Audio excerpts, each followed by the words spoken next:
আসসালামু আলাইকুম। শুরু করতে যাচ্ছি আমি একটু ভালোবাসি তোকে। সিজন ৩ লেখনীতে ফারজানা মনি। পর্ব ৭৮। আজ ২৯ রমজান। এবছর ২৯টা রোজা হওয়ার সম্ভাবনা আছে। তাই সন্ধ্যা থেকে পুরো দেশের মানুষ অপেক্ষায় আছে চাঁদ দেখার। ঈদকে ঘিরে খানবাড়িতেও প্রচুর ব্যস্ততা। পদ্ম গতকালকেই ছুটি নিয়ে বাবা-মা সহ দেশের বাড়িতে পাড়ি জমিয়েছে।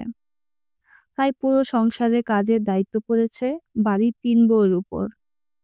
আহিয়ান এবছরের শেষ ইফতার পরিবারের সাথে করেনি। মৃদুল, রিহান, অলোক ও নির্জনের সাথে তার ইফতার পার্টি ছিল। তাই সে বাড়িতে নেই। আলী আহমেদ খান, মোজাম্মেল খান ও ইকবাল খান ইফতারের পর থেকেই টিভির সামনে বসে আছে চাঁদ দেখা কমিটির কাছ থেকে চাঁদের খবরাখবর জানতে। একটু পরে ওনাদের পাশে এসে বসল আবির, তানভীর ও আদি। আদিবা সারা বাড়িতে ছোটাছুটি করছে। তখনই সকলের খুশি আরো ৩ গুণ বাড়িয়ে দিতে মসজিদের মাইকে ঘোষণা দেওয়া হলো, পবিত্র ঈদুল ফিতরের চাঁদ দেখা গিয়েছে। ঈদ মোবারক, ঈদ মোবারক, ঈদ মোবারক। আদিবা খুশিতে এক চিৎকার দিয়ে বলল, ইয়াহু, কালকে ঈদ। বলেই সে সিঁড়ি দিয়ে ৩য় তলার দিকে যেতে যেতে চিৎকার করে স্লোগান দিল, ১ ২ ৩ সাড়ে ৩, কালকে হলো ঈদের দিন। ১ ২ ৩ সাড়ে ৩, কালকে হলো ঈদের দিন। আদিবার স্লোগান শুনে ড্রয়িং রুমে সকলেই হেসে দিল। আহিয়া নিজের রুম থেকে বেরিয়ে করিডোরে দাঁড়িয়ে দেখল দুষ্টু আদিবার ঈদের আনন্দ। আদিবা স্লোগান দিতে দিতে আহিয়ার কাছে গেল। তারপর আহিয়াকে টেনে নিয়ে গেল তিধার রুমে। ওরা দুইজন গিয়ে দেখল রুমের কোথাও কেউ নেই। আহিয়া মনের সন্দেহ দূর করতে ব্যালকনিতে চুপি দিল। দেখল তিধা ব্যালকনিতে দাঁড়িয়ে আছে। তার নজর খানবাড়ির গেট পেরিয়ে মেন রাস্তায়, যেখানে একদল যুবক ও শিশুরা ঈদ আনন্দের স্লোগান নিয়ে রাস্তায় বের হয়েছে। মাঝে মাঝে ভেসে আসছে আতশবাজি ও পটকা ফাটানোর শব্দ। সিধার সাথে সাথে আহিয়া ও আদিবাও যোগ হলো। ছোট্ট আদিবা আহিয়াকে ডেকে বলল, আপু, আমি দেখতে পাচ্ছি না, আমাকে কোলে নাও। আহিয়া সঙ্গে সঙ্গেই ওকে কোলে নিয়ে দাঁড়ালো। ৩ বোন একসাথে কিছুক্ষণ রাস্তা দিয়ে যাওয়া মিছিল দেখল। অতঃপর মেহেদির কোণ হাতে নিয়ে ৩ জন ড্রয়িং রুমে এসে বসল। মেঘ বারবার বলল, আগে রাতের খাবার খেয়ে নে, তারপর হাতে মেহেদি লাগা। কিন্তু মেয়েরা তা মানতে নারাজ। কিছুক্ষণ আগে ইফতার করার কারণে তাদের এই মুহূর্তে খিদে পাচ্ছে না। আহিয়ার হাত মেহেদি লাগানোর জন্য বরাবরই দক্ষ। সিদা ও আদিবা আজকে আহিয়ার থেকে মেহেদি লাগাবে। মেঘ যদিও বলেছিল ওদেরকে পার্লারে নিয়ে যাবে মেহেদি লাগাতে, কিন্তু তিদা বলল সে আহিয়ার থেকেই লাগাতে চায়। তাই আর পার্লারে যাওয়া হয়নি। ৩ বোন একসাথে বসেছে মেহেদি লাগাতে। আহিয়া প্রথমে তিদার হাত ধরল মেহেদি লাগানোর জন্য। সেটা দেখে আদিবা কোনো কথা ছাড়াই জোরে চিৎকার করে কেঁদে উঠল। আকস্মিক কাজে আহিয়া ও তিদা হকচকিয়ে উঠল।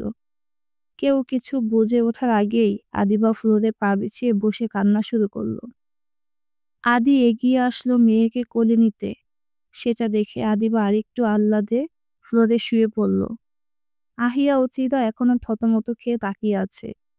কি থেকে কি হলো তারা কিছুই বুঝতে পারছে না। কিচেন থেকে রাই এগিয়ে এসে মেয়েকে কোলে নিতে চাইল, কিন্তু মেয়েটা কোনো কথাই শুনছে না। অবশেষে রাই বলল, আদিবা, তুমি উঠে বসো মা। তোমার আপু তোমার হাতে আগে মেহেদি লাগাবে, চিদা আপুকে পরে দিবে। মুহূর্তে আদিবা উঠে বসলো। ছোট্ট ছোট্ট হাতের উল্টো পিঠ দিয়ে চোখের পানি মুছে খিলখিলিয়ে হেসে উঠল। চিদার চোখ তো কোঠর থেকে বেরিয়ে পড়ার অবস্থা। আহিয়া এখনো থতমত খেয়ে তাকিয়ে আছে আদিবার দিকে। মূলত তারা কেউই এতক্ষণ বুঝতে পারেনি ওর কান্নার কারণ, কিন্তু আদিবার মাম্মা এক মুহূর্তে বুঝে গেছে মেয়ের কান্নার কারণ। রাই মেয়েকে কোলে নিয়ে আহিয়ার সামনে বসলো। তারপর মেয়ের ছোট্ট হাত ধরে রেখে আহিয়াকে বলল মেহেদি লাগিয়ে দিতে। আহিয়া সুন্দর ডিজাইন করে আদিবা ২ হাত ভরে মেহেদি লাগিয়ে দিল। আদিবা তো মহা খুশি। ঘুরে ঘুরে পুরো বাড়ির সবাইকে দেখাচ্ছে নিজের হাতের মেহেদি। আদিবা চলে যেতেই তিধাকে মেহেদি লাগিয়ে আহিয়া নিজের মাম্মাকে কিচেন থেকে ধরে আনলো। মেঘ হাতের কাজ ফেলে এই মুহূর্তে মেহেদি লাগাতে আসতে চায়নি, কিন্তু মেয়ে জোর করে এনে মেহেদি লাগাতে বসিয়েছে। আহিয়ার ইশারায় সিধা কিচেন থেকে বন্যা ও রাইকে ধরে আনলো। আহিয়া একে একে তিনজনকে মেহেদি লাগিয়ে দিয়ে নিজের হাতেও লাগালো। দেখতে দেখতে রাত বেজে এলো 10টা, কিন্তু তিন বউ ও মেয়েরা হাতে মেহেদি লাগিয়ে বসে আছে। এদিকে বাড়ির পুরুষদের ডিনারের সময় হয়ে গেছে। মেয়ে বউদের হাতে মেহেদি দেখে তারা কিছু বলতেও পারছে না। মালিহা খান সেটা লক্ষ্য করে হালিমা খান ও আকলিমা খানকে নিয়ে গেল কিচেনে। ওনাকে যেতে দেখে মেঘ, বন্যা ও রাই যেতে চাইল, কিন্তু মালিহা খান ধমক দিয়ে ওদের বসিয়ে রাখলো সেখানেই। অতঃপর বাড়ির 3 কর্ত্রী আগের মতো স্বামী সন্তানকে খাবার পরিবেশন করে খাওয়ালেন। সকলের খাওয়া শেষে মালিহা খান ভাতের একটা থালা নিয়ে এসে বসলেন বৌমা ও নাতনিদের কাছে। তারপর একে একে ওদেরকেও উনি নিজে হাতে খাইয়ে দিলেন। শহরের রাস্তার ব্যস্ততা পেরিয়ে রিহানের শান্তিময় চিলেকোঠার ঘরে আড্ডা দিচ্ছে আহিয়ান, রিহান, মৃদুল, অলোক ও নির্জন। সেই সন্ধ্যা থেকে তারা এখানেই বসে আছে। একসাথে এই পঞ্চপাণ্ডব ইফতারের পর আড্ডা জমিয়েছে। আড্ডার এক সময় তারা ঠিক করলো তারা ট্রুথ অ্যান্ড ডেয়ার খেলবে। এটা মূলত মৃদুলের বুদ্ধি ছিল। শুরু থেকে যতবার আহিয়ানের দিকে বোতল ঘুরেছে ততবারই আহিয়ান ট্রুথ নিয়েছে, কারণ তার বিশ্বাস তার লাইফে এমন কিছুই নেই যেটা তার বন্ধুরা জানে না। সকলের দিকে একবার দুইবার বোতল ঘুরলেও মৃদুলের দিকেই প্রথমবার ঘুরলো। সেটা দেখে সকল বন্ধুরা একসাথে হাততালি দিল। মৃদুলের দিকে বোতল যেতেই রিহান বলল সে প্রশ্ন করতে চায়। প্রশ্নের কথা শুনে মৃদুল ভয়ে বলল, আমি জিয়ান নিব। এবার রিহান শয়তানি হাসল, সে তো এটাই চেয়েছিল। রিহান জানে সে যা বলবে মৃদুল তার উল্টোটা বেছে নেবে, আর হলো তাই। রিহান দাঁত বের করে হেসে বলল, কি জিয়া দেই তরে বলতো বন্ধু। মৃদুল শীতে কাঁপার নাটক করে বলল, এই শীতে এখন গোসল করতে বলিস না প্লিজ। রিহান শয়তানি হেসে বলল, ছিঃ বন্ধু, আমাকে ছোটলোক ভাবার কারণে তুই আমার চেয়েও বড় ছোটলোক। তুই ভাবলি কি করে এসব ছোটলোকি চিন্তা ভাবনা আমি করব? মৃদুল বাদে সকলেই মিটিমিটি হাসছে। মৃদুল কিছুক্ষণ তীক্ষ্ণ দৃষ্টিতে তাকিয়ে থেকে বলল, কি করাবি সরাসরি বল। রিহান হাসতে হাসতে বলল, বেশি কিছু না, শুধু তোকে একটা রং নাম্বার দিব, আর সেই নাম্বারের মানুষটাকে তোকে পটাতে হবে। মৃদুল এবার কপাল কুঁচকে বলল, যদি সেটা কোনো ছেলে বা বয়স্ক বুড়ো হয়। এটা শুনে দীর্ঘক্ষণ পর মুখ খুলল আহিয়ান। মৃদুলের মুখের দিকে তাকিয়ে বলল, যদি কোনো ছেলে হয় তাহলে সেই ছেলেকে পটিয়ে তার বোনের নাম্বার নিবি। যদি বয়স্ক কেউ হয় তার নাতনির নাম্বার নিবি। আর যদি মধ্যবয়স্ক কেউ হয় তাহলে তার মেয়ের নাম্বার নিবি। কিভাবে পটাবি জানি না।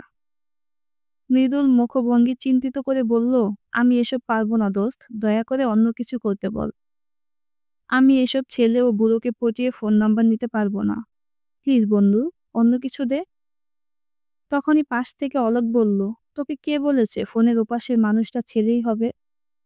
মৃদুল বিরক্ত হয়ে বলল, আমি জানি সেটাই হবে। রিহান মৃদুলের হাত থেকে মোবাইলটা কেড়ে নিয়ে উল্টাপাল্টা 11 ডিজিটের একটা ফোন নাম্বার তুলল। তারপর এগিয়ে দিয়ে বলল, কল দে। ছেলেটার হাত কাঁপছে ফোন দিতে। নির্জন রিহানের হাত থেকে ফোন নিয়ে সরাসরি কল দিল সেই নাম্বারে।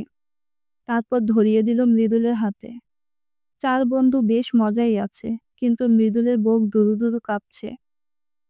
কিছুক্ষণ রিং হওয়ার পর ছেলেটাকে অবাক করে দিয়ে ফোনের ওপাশ থেকে ভেসে আসলো মিষ্টি চিকন এক মেয়েলি কণ্ঠস্বর। আসসালামু আলাইকুম। মৃদুল চুপ করে রইল, কি বলবে বুঝতে পারছে না। তার হাত পা অঝরে কাঁপছে।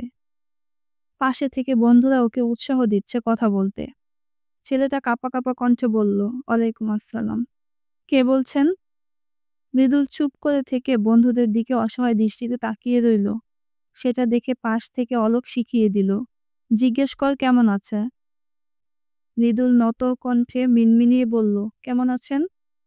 মৃদুল এত আস্তে বলা কথাটা মেয়েটা হয়তো শুনতে পায়নি, তাই আবারও জিজ্ঞেস করল, কি বলেছেন? আর আপনি কে?